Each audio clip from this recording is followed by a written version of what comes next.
అన్నదాతకు అండగా వైఎస్ఆర్ కాంగ్రెస్ పార్టీ అనేటువంటి కార్యక్రమాన్ని చేపట్టడం జరిగింది. అందులో భాగంగా నెల్లూరు జిల్లాకు సంబంధించి కూడా అన్నదాతకు అండగా వైఎస్ఆర్సీపీ కార్యక్రమాన్ని ఈరోజు మహనీయుడు బిఆర్ అంబేద్కర్ అక్కడ నుంచి ర్యాలీగా కలెక్టరేట్ వచ్చి కలెక్టరేట్ ముందు నిరసన వ్యక్తం చేసి కలెక్టరేట్ గారికి రైతు సమస్యల మీద కార్యక్రమానికి సంబంధించి జిల్లాకు సంబంధించినటువంటి నియోజకవర్గాల ఇన్ఛార్జీలు, శాసన మండలి సభ్యులు, మాజీ శాసనసభ్యులు, పెద్దలు అందరూ కూడా పాల్గొనడం జరిగింది. సీనియర్ రైతులందరూ వీళ్ళందరితో పాటు పాల్గొన్నటువంటి కార్యకర్తలు, రైతులు అందరికీ పేరు పేరున హృదయపూర్వకమైనటువంటి ధన్యవాదాలు తెలియజేస్తున్నాం.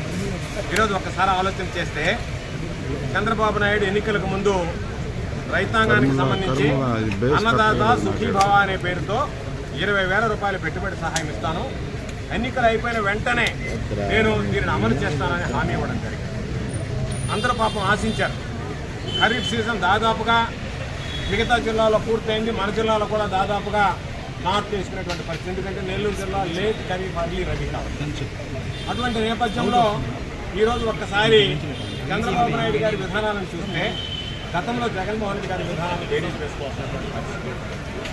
2019 ఎన్నికలకు ముందు జగన్మోహన్ రెడ్డి గారు ఏదైతే మాట ఇచ్చారో పెట్టుబడి సహాయం కింద 4 విడతలుగా 12,500 లెక్కన 50,000 ఇస్తానని చెప్పి మాట ఇచ్చి అధికారంలోకి వచ్చిన తర్వాత రైతాంగానికి చెప్పిన దానికన్నా పెద్దగా 4 విడతలు 5 విడతలకు పొడిగించి 12,500 రూపాయలు 13,500 రూపాయలు పెంచి 50,000 ఇస్తామన్న హామీ ఇచ్చినటువంటి ముఖ్యమంత్రి గారు 67,500 రూపాయల హామీ ఇవ్వడం జరిగింది. ఈరోజు దాని ప్రకారం దాదాపుగా 27,000 కోట్ల రూపాయలు రాష్ట్రంలో ఈరోజు మనం ఒక్కసారి ఆలోచన చేస్తే చరిత్రలో ఎన్నడూ లేనటువంటి విధంగా రైతుల గురించి మహనీయుడు వైఎస్ రాజశేఖర రెడ్డి గారు ఆలోచన చేస్తే ఆ తర్వాత ఆలోచన చేసినటువంటి ముఖ్యమంత్రి మన ముఖ్యమంత్రి జగన్మోహన్ రెడ్డి గారు.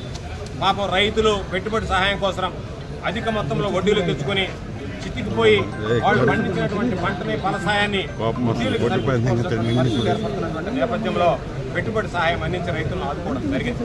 రైతులను వడ్డీ వ్యాపారాల నుంచి కాపాడడం జరిగింది. మరలా ఈరోజు రైతులు అప్పులు ఊళ్ళో కూర్చుకుపోయేటువంటి పరిస్థితి. ఈరోజు చంద్రబాబు నాయుడు చెప్పినటువంటి హామీ నిలబెట్టలేదు. మొన్న ప్రవేశపెట్టినటువంటి బడ్జెట్లో కూడా ఈరోజు రైతాంగానికి సంబంధించి మొండి చేయించడం జరిగింది. కాబట్టి వెంటనే ఈరోజు మన జిల్లా లాంటి దగ్గర వ్యవసాయ సీజన్ ప్రారంభమైన నాట్లు ప్రారంభమయ్యాయి. కాబట్టి మీరు వెంటనే చెప్పినటువంటి విధంగా 20,000 రూపాయలు పెట్టుబడి సాయం అందించండి అనేటువంటి ఒక ప్రధానమైనటువంటి డిమాండ్ని ఈరోజు జిల్లా కలెక్టర్ గారికి వినతి పత్రం సమర్పించడం జరిగింది. ఒత్తిడి కావడానికి ప్రయత్నం చేయడం జరిగిందని చెప్పి అదేవిధంగా ఉచిత పంటల బీమా రైతులకు సంబంధించి ఉచిత పంటల బీమా బహుశా భారతదేశంలో ఏ రాష్ట్రంలో కూడా అమలు కానటువంటి విధంగా ఆంధ్ర రాష్ట్రంలో అమలు చేసినటువంటి ఘనత మన మాజీ ముఖ్యమంత్రి గారు జగన్మోహన్ రెడ్డి గారు. జగన్మోహన్ రెడ్డి గారు ఆ రోజు ముఖ్యమంత్రిగా ఆయన ఏదైతే నిర్ణయం తీసుకున్నాడో ఎవరన్నా రైతు పంట వేస్తే ఆ పంటని ఈ క్రాప్ విధానం ద్వారా కేంద్రాలు ఏర్పాటు చేశారు.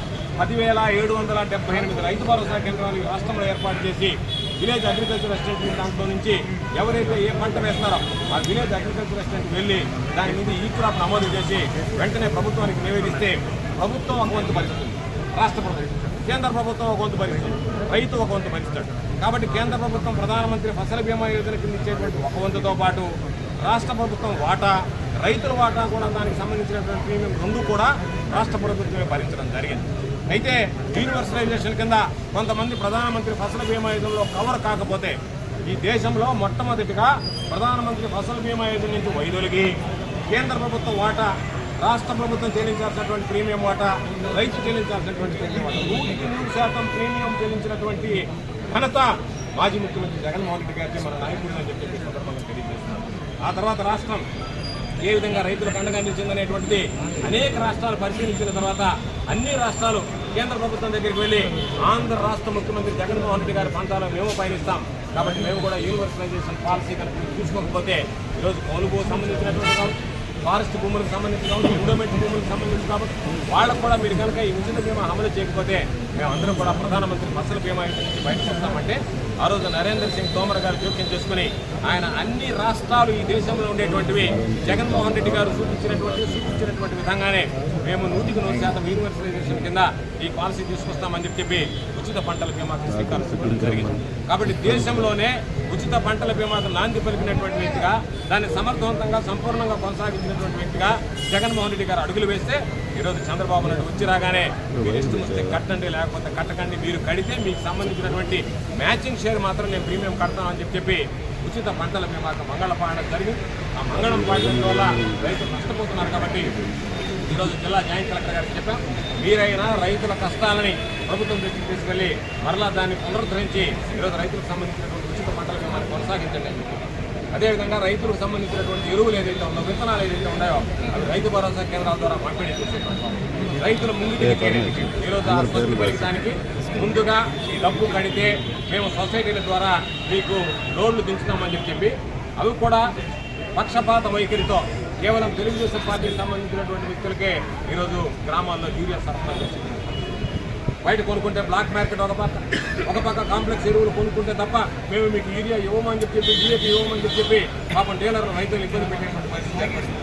కాబట్టి గతంలో ఏ విధంగా అయితే కొనసాగిందో రైతు భరోసా కేంద్రాల ద్వారా రైతులకు అందించారో రవాణా ఛార్జీలు తగ్గే, రైతులకు పాపం విలువైనటువంటి సమయంలో ఎరువుల కోసం వెంపర్లాడాల్సినటువంటి అవసరం లేకుండా నేరుగా ఇంటి ముందుకి తెచ్చాము ఆ రోజు జగన్మోహన్ రెడ్డి గారు ముఖ్యమంత్రిగా జగన్మోహన్ రెడ్డి గారి ప్రభుత్వంలో. కాబట్టి అదే విధానాన్ని కొనసాగించి ఇప్పుడు కూడా రైతుల ముంగిటికి మీరు రైతు భరోసా కేంద్రాల ద్వారానే ఎరువుల పంపిణీ చేపట్టండి అని చెప్పి కోరడం. దానితో పాటు ఈరోజు ధాన్యం కొనుగోళ్లకు సంబంధించి అనేక రకాలైనటువంటి లావాదేవీలు దాదాపుగా 1500 కోట్ల మేరకు ఇప్పటి వరకు ఈ రాష్ట్ర రైతాంగం నష్టపోయింది. ఉభయ గోదావరి జిల్లాలో ఈరోజు రైతులకు సంబంధించినటువంటి పంట ఈరోజు కోతలు వచ్చాయి. ధాన్యం నూర్పిడి ప్రారంభమైంది, ధాన్యం మార్కెట్లోకి వచ్చింది, కృష్ణా జిల్లాలో కొనసాగుతుంది. గత కొద్ది రోజులుగా చంద్రబాబు నాయుడు గారికి చీలుకుంటున్నట్టుగా లేదు. కాబట్టి అటువంటి నేపథ్యంలో ఈరోజు పాపం రైతులు నష్టపోతున్నారు. బస్తాకి 400 నుంచి 500 రూపాయలు 75 కేజీల బస్తాకి ఈరోజు నష్టపోయేటువంటి పరిస్థితి ప్రమాదం. కాబట్టి ఈ జిల్లాలో కూడా గతంలో ఉన్నదానికన్నా ఎక్కువ ఉంది. ఈరోజు గిట్టుబాటు ధర కన్నా మినిమం సపోర్టింగ్ ప్రైస్ కన్నా రైతులకి అధిక మొత్తంలో ధాన్యాలకు సంబంధించినటువంటి లావాదేవీలు కొనుగోలు జరిగాయి. కాబట్టి మీరు ఇప్పటి నుంచే ఒక ప్రణాళిక తయారు చేసి ఎన్ని ఎకరాలలో వరి వేస్తున్నారు, ఆ వరికి సంబంధించి ఎంత ధాన్యం ఫలితం వస్తుంది, దాన్ని ఏ విధంగా మీరు ఈరోజు రైతులకు సంబంధించినటువంటి శ్రమని దళారులు దూచుకుపోకుండా దానిని లావాదేవీలు కొనుగోలు జరపాలనేటువంటి దాని మీద ధాన్యం కొనుగోలు కేంద్రాల విధంగా ఏర్పాటు చేస్తారు, రైతులకు ఏ విధంగా మద్దతు ధరిస్తారనేటువంటి దానికి ఆ రోజు ఏదో వచ్చామనేటువంటి చేతులు ఇచ్చేయకుండా జగన్మోహన్ రెడ్డి గారికి అన్ని ట్యాక్స్ ఇచ్చారు, లేబర్ ఛార్జీలు ఇచ్చారు, రవాణా ఛార్జీలు ఇచ్చారు, రైతులకు గిట్టుబాటు ధర కల్పించారు. కాబట్టి మీరు ముందస్తు ప్రణాళిక సిద్ధం చేసుకుని ఆ రోజు ఏదో మమ అనిపించి చేతులు ఎత్తేసి రైతులు నష్టపోయిన తర్వాత మేమేదో బాగా చేసామని చెప్పినటువంటి విధంగా మీకు మీకు కిటాయించుకునేటువంటి విధంగా కాకుండా ముందస్తు చర్యలు చేపట్టండి అని చెప్పి ఈ ప్రధానమైనటువంటి విషయాల మీద ఈరోజు జాయింట్ కలెక్టర్ గారిని కలిసి విధపడడం జరిగింది. కలెక్టర్ గారు అందుబాటులో లేరు కాబట్టి పెద్ద ఎత్తున ఈరోజు తరలి రావడం జరిగింది. తరలి వచ్చినటువంటి రైతు సోదరులకి, నాయకులకి, అందరికీ మరొకసారి మీడియా మిత్రులకి హృదయపూర్వకమైనటువంటి ధన్యవాదాలు తెలియజేస్తూ ఈ ప్రభుత్వం సూపర్ 6 అమలు చేయకపోగా అనేక రకాలైనటువంటి ప్రజా వ్యతిరేక విధానాలకు శ్రీకారం చుట్టింది. అందులో భాగంగా ఈరోజు మహనీయుడు అంబేద్కర్ విగ్రహానికి నివాళులర్పించి అక్కడ వరకు ర్యాలీగా వచ్చి ఈరోజు వినతిపత్రం ఇచ్చాం. అదేవిధంగా డిసెంబర్ 27వ తేదీ మరొక కార్యక్రమానికి శ్రీకారం చుట్టింది. దానిలో భాగంగా ఈరోజు కరెంట్ ఛార్జీలు పెరిగాయి. దాదాపుగా 15,000 కోట్ల రూపాయల అదనపు భారం ఈరోజు ప్రజల మీద మోపాడు చంద్రబాబు నాయుడు గారు. కాబట్టి దానికి నిరసనగా డిసెంబర్ ఈ నెల 27వ తేదీ మహనీయుడు వైఎస్ రాజశేఖర గారి విగ్రహానికి కరెంట్ ఆఫీస్ సెంటర్లో ఉన్నటువంటి వైఎస్ రాజశేఖర గారి విగ్రహానికి నివాళులు అర్పించి అక్కడి నుంచి నేరుగా ఎస్సీ కార్యాలయం, ఎలక్ట్రిసిటీ ఎస్సీ కార్యాలయం దగ్గరికి వెళ్ళి ఆయనకు ఆ రోజు వినతిపత్రం ఇచ్చి ఈరోజు పెంచిన ఛార్జీల మీద మా నిరసన తెలియజేయడం ఈ ప్రభుత్వం మీద ఒత్తిడి పంపడం జరుగుతుంది. అదేవిధంగా ఈరోజు జనవరి 3వ తేదీ పిల్లలకు సంబంధించినటువంటి ఫీజు రియంబర్స్మెంట్ మీద కూడా కార్యక్రమాన్ని చేపట్టాం. కలెక్టర్ గారు మరలా అంబేద్కర్ విగ్రహం దగ్గర నివాళులు అర్పించి జనవరి 3వ తేదీ మరలా ఫీజు రియంబర్స్మెంట్, విద్యా దీవెన, వసతి దీవెన వెంటనే జమ చేయండి అని చెప్పి మరొక కార్యక్రమాన్ని కూడా చేపట్టడం జరుగుతుంది. ఎందుకంటే ఇప్పటికే పూర్తయినటువంటి పూర్తయినటువంటి పిల్లలకి సర్టిఫికేట్లు ఇవ్వడం లేదు, చదువుకునేటువంటి బిడ్డల్ని ఎగ్జామినేషన్ అటెండ్ కానివ్వడం లేదు. కాబట్టి ఈ వృత్తి మీద కూడా రేపు రాబోయేటువంటి రోజుల్లో మరో 2 కార్యక్రమాలు ప్రజల పక్షాన విద్యార్థులు తల్లిదండ్రులు చూస్తున్నటువంటి ఫిర్యాదులు పాపం వాళ్ళ దగ్గర చూస్తున్నటువంటి పక్షాన్ని కూడా పరిశీలించి ఆ 3 కార్యక్రమాలు అనుకున్నాం. ఈరోజు కార్యక్రమం బ్రహ్మాండంగా జరిగింది. వర్షం ఒక పక్క వస్తున్నా సరే లెక్క చేయకుండా ఈరోజు జిల్లా నలుమూల నుండి విశేషంగా విచ్చేసినటువంటి రైతాంగానికి, రైతు సోదరులకి, స్థానిక నాయకులకి అందరికీ హృదయపూర్వకమైనటువంటి ధన్యవాదాలు తెలియజేస్తూ డిసెంబర్ 27వ తేదీ తలపెట్టినటువంటి విద్యుత్ ధర్నా, జనవరి 3వ తేదీ తలపెట్టినటువంటి విద్యా దీవెన, వసతి దీవెన నిరసన కార్యక్రమాలు కూడా ఇదే విధంగా ఆదరించి జయప్రదం చేయాలని చెప్పి కోరుకుంటూ ముఖ్యమంత్రి జగన్మోహన్ రెడ్డి గారి ఆశయ సిద్ధి కోసం ఆయన దిశానిర్దేశం మేరకు ఈరోజు ప్రజలకు అండగా ఉండి ప్రజల పక్షాన ప్రతిపక్షం బాధ్యత కలిగినటువంటి ప్రతిపక్షంగా మేమందరం కలిసి పోరాటం జరుగుతుందని చెప్పి సందర్భంగా మీ అందరికీ తెలియజేస్తూ మరొకసారి ఈ కార్యక్రమంలో పాల్గొన్న ప్రతి ఒక్కరికి పేరున చేతులు జోడించి హృదయపూర్వకమైనటువంటి ధన్యవాదాలు.